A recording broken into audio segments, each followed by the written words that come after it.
James, just in a nutshell, what is it that Bill Shorten is alleged to have done wrong? Nutshell might not be quite the right way to put it, Chris. It might be difficult to summarise in a nutshell. There are a series of issues here. So, as Olivia just touched on, then there are questions about the AWU's role and the extent of the donations, the size of the donations from the union to Bill Shorten's Maribyrnong campaign in 2007. Now, that's a safe Labor seat.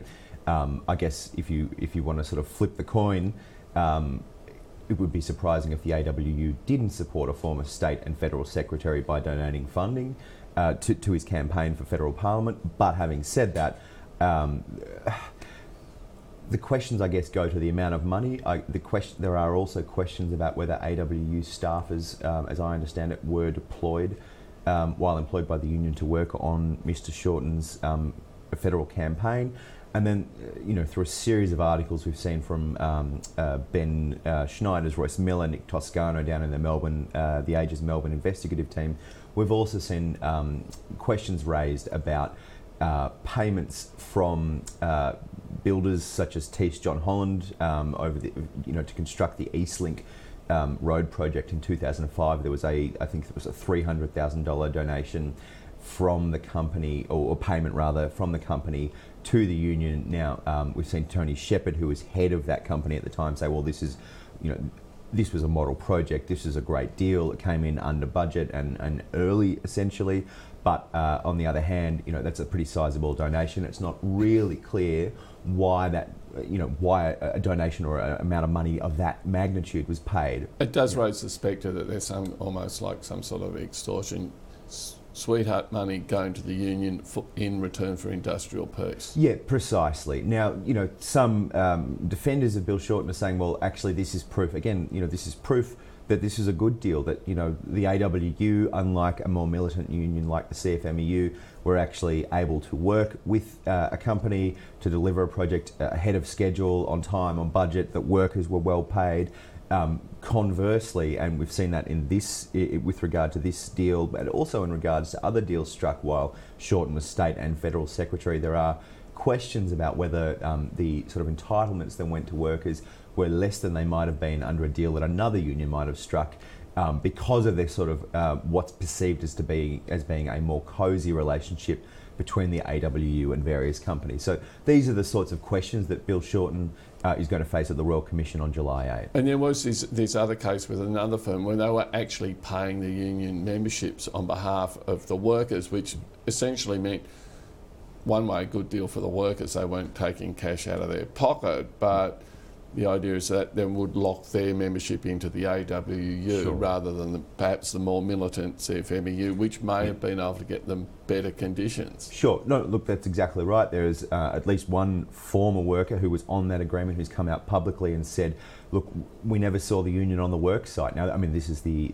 sort of evidence or the opinion of one worker, and there were obviously hundreds down there at this particular company.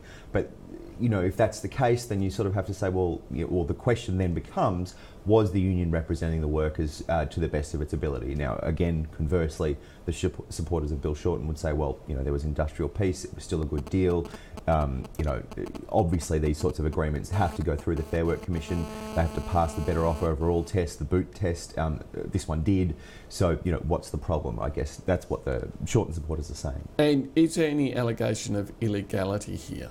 I don't think it's a question of illegality. And look, talking to Shorten's colleagues yesterday, I spoke to a number of them in the federal party.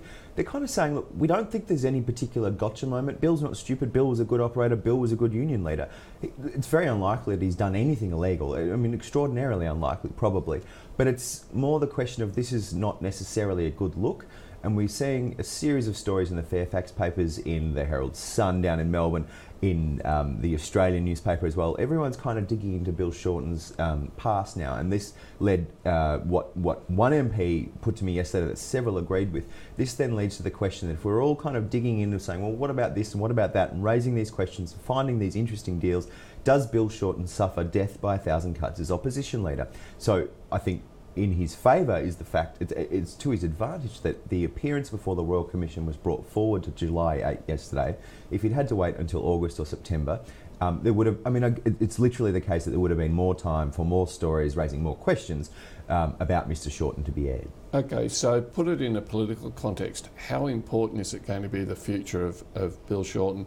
He's standing with the public, and he's standing within the public, this appearance before the Royal Commission. Well, I mean, it's 3 weeks away. We don't know how Mr. Shorten will actually perform.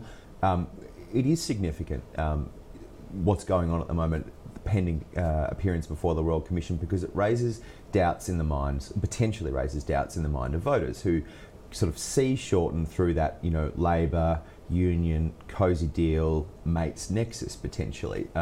That, I guess is not a good look for the opposition leader.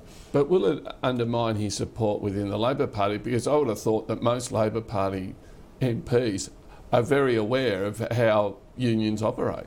Yeah, look, I think they are, and probably the majority of, possibly the majority of Labor MPs are former union officials. So they might think, well, nothing to see here, what's the problem? But they're not the ones who vote for Bill Shorten in 2016 when the next election is due to be held. And if there are doubts in the public's mind, collectively speaking, about Mr. Shorten's close links to the union movement, and particularly given how influential the union movement was during the life of the Gillard-Rudd government, then it just gives voters another reason to pause for thought, I guess, before casting their ballot for Shorten. And there's been some sort of parallel drawn between the way that Bill Shorten operated and the way that Craig Thompson, the disgraced, indeed vilified former trade union official and then Labor MP. What's that about? Okay, so again, this is in the Ben Schneider's Royce Miller story today.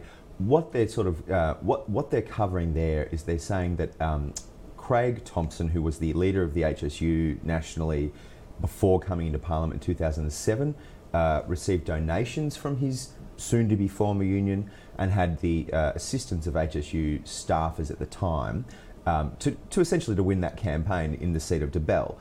The parallel is the suggestion, or is essentially that the AWU made similar donation to Mr. Shorten's campaign, and there are these questions about whether staff working for the AWU were in fact working on Mr. Shorten's Maribyrnong campaign. Now, if that's happening out of hours, not such a bad thing. It's fine. People can do whatever they want in their free time.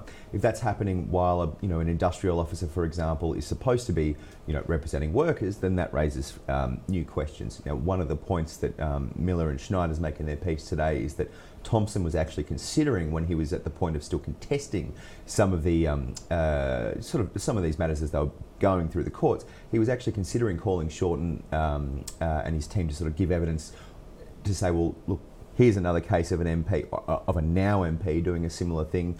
And it was seen as, if it had gotten to that point, and it eventually didn't, it was seen as a potential sort of precedent about whether or not this was actually an okay thing to do, whether or not this is actually a legal thing to do for a union, essentially. Okay, James Massola, thanks for your insights. Pleasure, Chris.